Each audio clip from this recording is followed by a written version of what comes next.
আলিপুরদুয়ার জেলার কুমারগ্রাম ব্লকের রায়ডাক ২ নদী পারাপারের একমাত্র ভরসা নৌকা। এখন নৌকার ওপর মানুষ, পশু, যানবাহন একসঙ্গেই পারাপার হয়। কুমারগ্রাম ব্লকের ধনটলি টাপু, রায়ডাক, তুরতুরি সহ বেশ কয়েকটি চা বাগান ও কয়েকটি এলাকার বাসিন্দাদের কুমারগ্রাম আসতে হলে রায়ডাক নদী পার করতে হয়। সমস্যা, খুবই সমস্যা। আমাদের কুমারগ্রাম এই এলাকার মধ্যে থেকে যে সমস্যা আমাদের হচ্ছে, এই রায়ডাক ব্রিজটা যদি হয় তাহলে এখানে 80 থেকে 90% লোক উপকৃত হবে। আমরা বিজেপির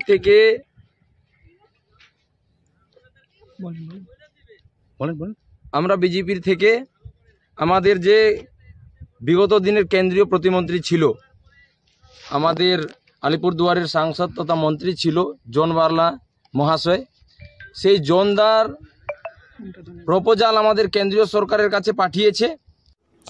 রায়ডাক ২ নদী পারাপারের একমাত্র ভরসা নৌকা। বর্ষাকালে নদীর জলস্তর বৃদ্ধি পেলে তখন নৌকা চলাচল করে না।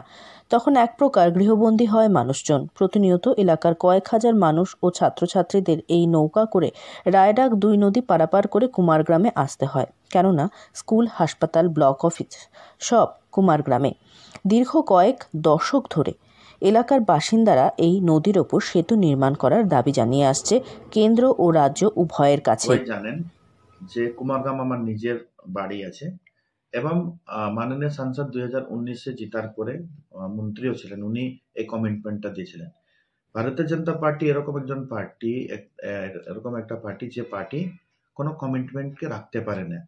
ওরা বলেছিল জনসনের উপরে হসপিটাল হবে, 200 বেডের হসপিটাল, এখনো হয় নাই। এই সাংসদ যিনি জিতেছেন আলিপুরদুয়ার থেকে, ইনি বলেছিলেন যে হসপিটাল হবে, এখনো কিন্তু হয় নাই। তারপরে হাসিমারাতে এয়ারপোর্টের কথা আমরা শুনেছি। আজকে গণ আন্দোলন হচ্ছে, আজকে নন পলিটিক্যাল অর্গানাইজেশন হোক বা এনজিও হোক, যারা সমাজের জন্য সেবা করে, ওরা এদের বিরুদ্ধে কিন্তু রাস্তা নামতেছে। ডেমোক্রেসি কান্ট্রিতে কমিটমেন্ট করার পরে কমিটমেন্টটা ফুলফিল করতে হয়।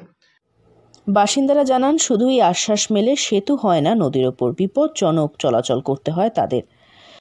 এদিকে রায়ডাক ২ নদীর সেতু নির্মাণ নিয়ে চলে রাজনৈতিক তরজাও।